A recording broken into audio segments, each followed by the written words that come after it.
Hey guys, welcome to a new YouTube video.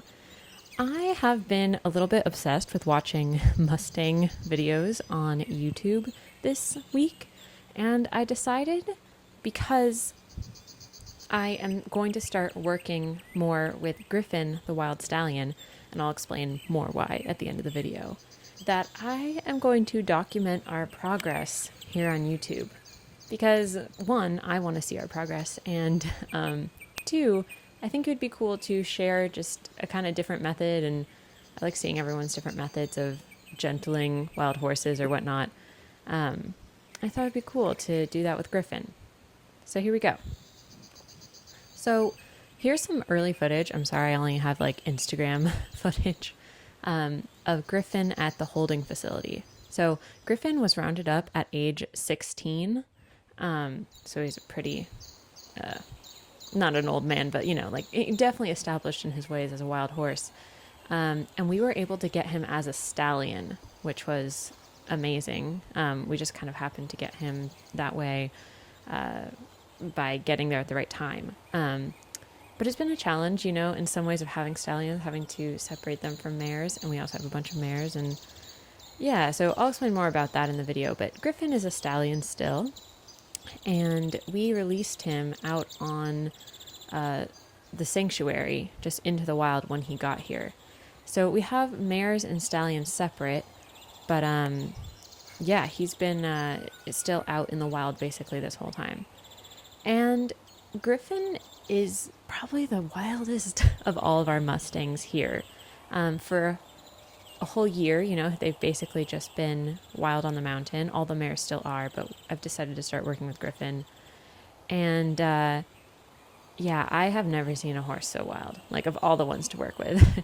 When they were loading him on at the BLM, he tried to jump over the trailer rather than get in with the rest of the horses.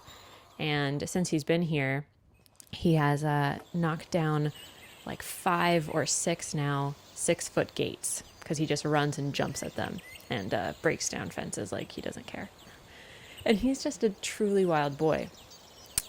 And you could have seen in the last video, he's really curious, but he also definitely will challenge you.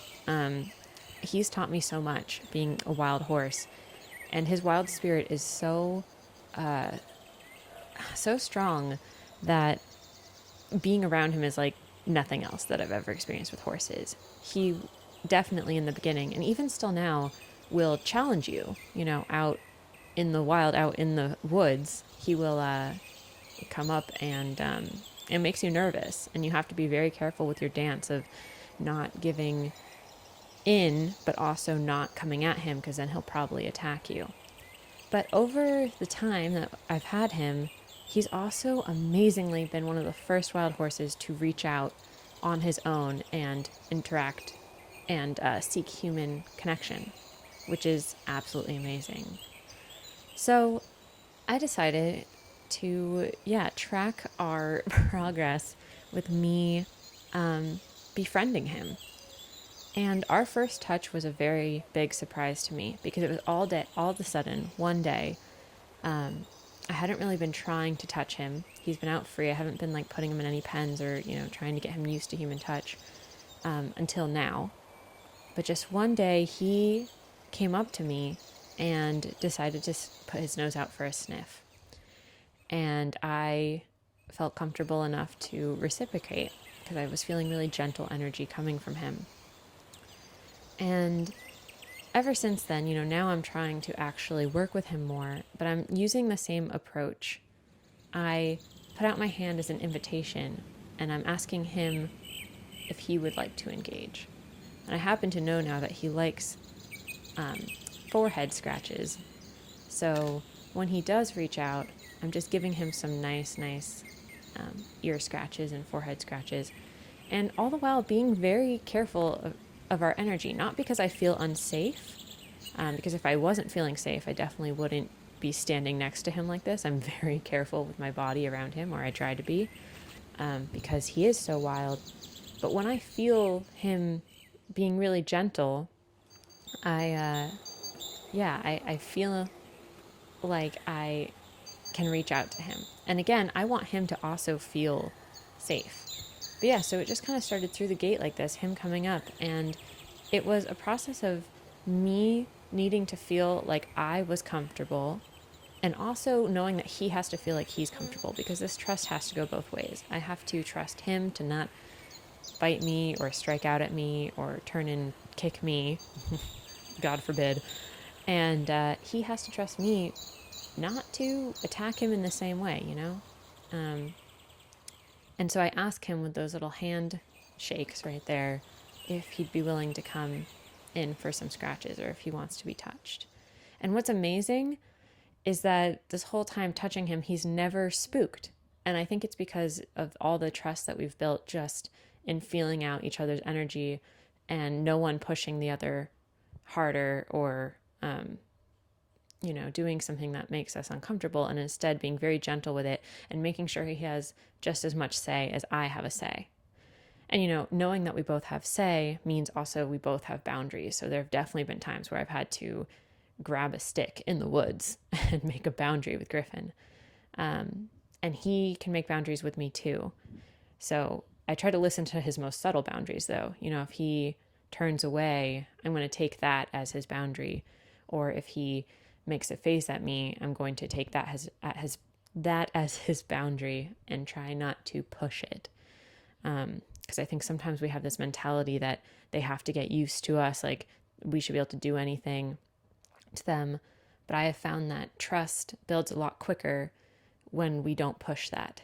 And later, I want him to feel really comfortable with me, like being able to flail my arms and do whatever, not because I have the say over his body, but because I want to feel safe that if something accidentally like that happened, where I was clumsy, that he would not spin around or spook or attack me.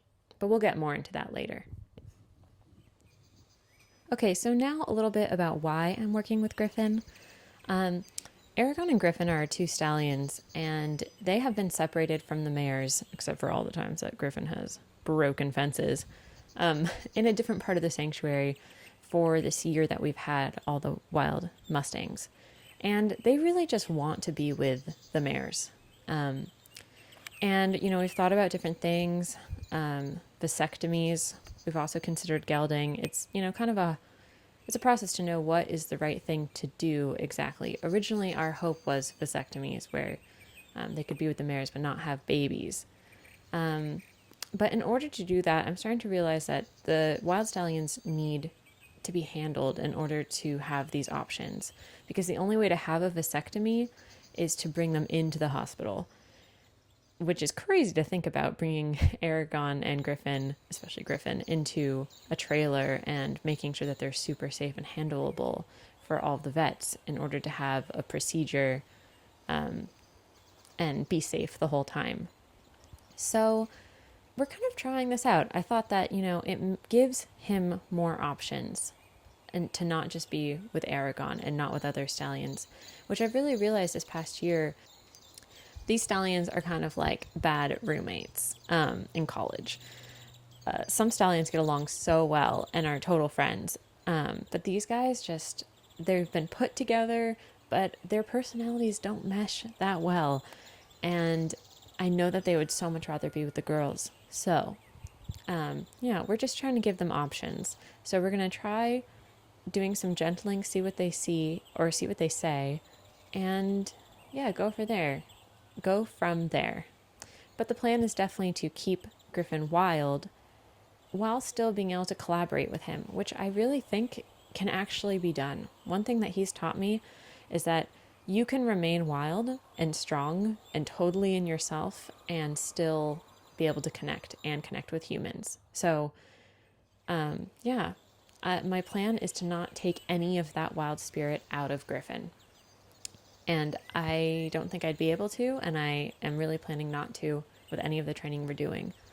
So I'm excited to see how it progresses, and I will see you guys soon with a new video update. I don't know when, but soon.